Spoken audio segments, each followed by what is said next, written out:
Hi and welcome back to my channel. In this video I am going to show you how I use the iCollect app to track all of my jigsaw puzzles. I currently have 368 in my collection and I have something like 47 or 48 in my wish list. So here in this video I am just showing you how you go to the app store and you go and get iCollect everything and you download it. So on the screen, you see iCollect in a green icon. It was green simply because that's my favorite color and I chose that in the settings. But for the sake of this video, I logged out of iCollect and now I am going to it as if I'm going to it for the first time. I click iCollect and then I click puzzles. And then I can create my account, which is what this is showing you right here. And here's where you would input all your data. And then since I already have an account, I'm going to shut this off and turn it back on once I log in.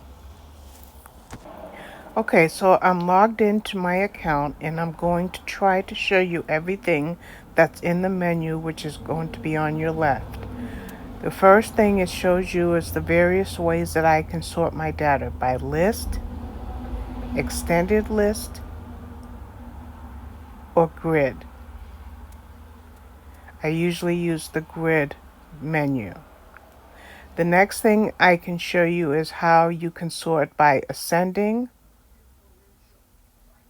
which is alphabetical from A, or descending, which is alphabet from the opposite end, but I usually use ascending. You can sort by title, brand, number of pieces, theme, artist, year of the puzzle manufactured. I'm going to jump down to collection if you created a collection, or say date added, or if you've already completed the puzzles, yes or no, it will tell you. So I'm going to go back to brand. Now there are primary, secondary, third, and fourth sorts. That just means that once you have your main sort, you can sort secondarily, or, like I said, third or fourth, to really refine the way you view your data. And so that's what I was just showing you there. So I'm back to the puzzles themselves, and you can see that they are sorted by brand. Okay? And I'm looking at the sort again, and I decide that I want to look at it from a different perspective. And so I decided to see what I have completed. And it's going to sort by brand first, and then once it sorts by brand, it will then tell me what puzzles I have completed.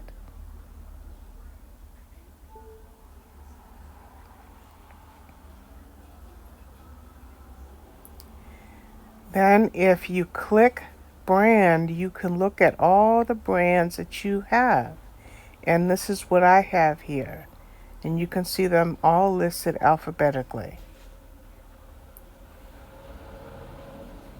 So I just selected Schmidt. So once I select that, it only shows me the Schmidt puzzles that I have in my collection. Now let's say I decide to choose another brand to look at along with the Schmidt or in place of the Schmidt, but in this case we'll do it along with the Schmidt and we'll do masterpieces. So now I have two brands selected, so now I can view masterpieces and Schmidt. Okay, so I'm going to go back and reset all the filters so that I can see all the brands. In this part of the video, I show you how you can import your collection from another app or personal library. So I slowed the video down to just read this here. It says to import your collection from another app or personal library, we will need a file in CSV format. Please email us this file along with your iCollect email address and we will get your collection imported as soon as we can. Warning: importing your collection from CSV will overwrite your current collection within this app. This is good if you have your data in a spreadsheet like Google Sheets or Microsoft Excel or whatever have you, and then you can use the export feature in those apps to import your data into this app. Here you have on-screen instructions on how to export your data if you wanted to export it to a spreadsheet or a different puzzle collection program. You very well could do that. Now you'll notice here that you can select all your data, deselect it. You can only choose certain fields like title, brand, number of pieces. Same thing with your wish list. You can select all data, deselect all data, or choose specific data. Or you can import or export your entire collection. That would include your wish list along with your actual collection. Now, here's something that I found to be fun. You can take your data and hit that share button at the top and create a PDF version of your data. So this is what I'm doing here. So I'm going to show you that once I select that, it creates a PDF version of my data. It tells me it's in PDF Reader. I go to PDF Reader and voila, there's my collection in PDF format. So you can export to another puzzle app, you can export to a spreadsheet, you can export to a PDF document. Now the next thing that I click is in-app purchases. Why? Because with iCollect Everything, you can track other things in your collection besides puzzles. So that's what that's for. You can also use restore purchases if you lose any data for one reason or another, or if you want to make sure your data is 100% up to date, you can click reload collection. And then if you go into settings, there's these various ways that you can view your data. I use the default. I haven't changed that, but I could. And then I love the shake to select feature. Okay, so this is what I'm doing right now. I'm shaking my iPad, and the first puzzle it gives me is Color Wheel from Blue Kazoo. Now, I know for a fact that I have done that puzzle, so I click cancel. I don't want to do that puzzle. I shake it again. It brings me to Messy Bedroom Kittens. I've done that, so I didn't want that. So I shook it again. What does it give me this time around? When this shake goes through, it brings up That's Life, 500 pieces.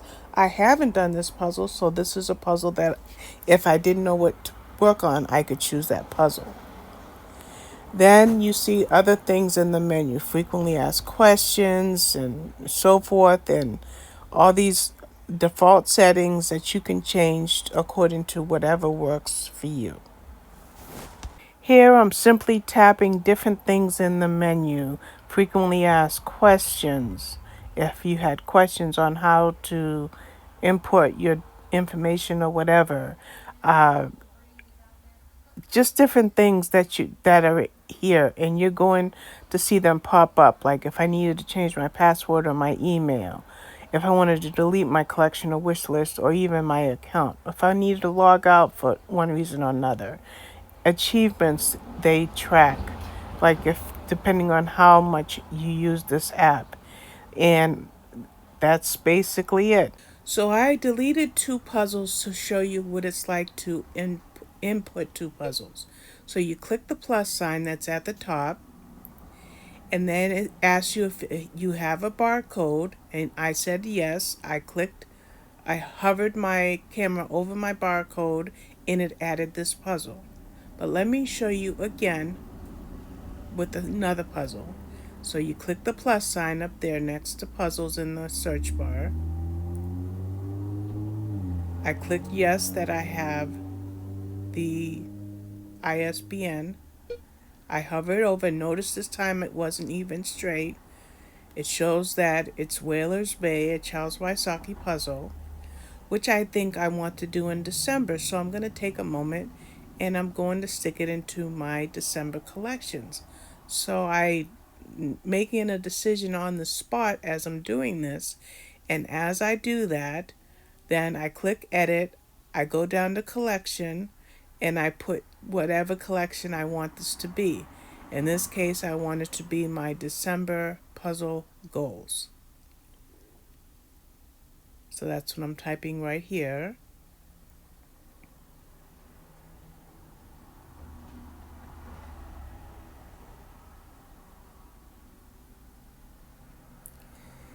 And then if I go over to, I save it. And then if I go over to the menu and I search by, if I sort by collection, under section sort, I go down and I click collection. Now I'm going to show you the different collections that I have. And they're in here alphabetically, so I'm just moving them around to show you them chronologically. Now, for September, these were the puzzles that I did in September. And then I'm looking for October. Again, remember I said it's doing this alphabetically, so there are my October puzzle goals. Bringing it down to November, which I currently only have 10 puzzles in for November. And then if we go back down, or up I should say, to December, these are my December puzzle goals. Here I am deleting Fields Department Store so that I can show you what you need to do if you don't have the ISBN. So I'm deleting it because I know I'm going to quickly re-add it. So I type in search your plus to add a puzzle. I say no, I don't have the IBSN. So I type in field and nothing comes up. Why? It says I was searching by artist. So I change it to searching by title. So I click searching by title. I type in field and I look at, lo and behold, Fields Department Store. There's 3 copies of it. I choose the one that looks like what I have. I hit that. I'm happy with that. I look it over. I'm like, yep, everything's copacetic. I click save and now I have added that one. Okay, so I think I've covered everything. What you're seeing here is just me scrolling through my entire collection, which is currently at 368 puzzles with 47 on the wish list. However, just last night, I think I bought 2 or 3 more, so I've got to add those in. But this is what I have right now, and I'll just go ahead and let it play. I'll put a little music, and then at the end you can just leave whenever you're ready. You've seen parts of this before on different videos, but hopefully I've alerted you to how the iCollect app works. And if you have any questions, please leave them in the comment section below, and I'll be more than happy to share that with you. For now, enjoy the rest of the video.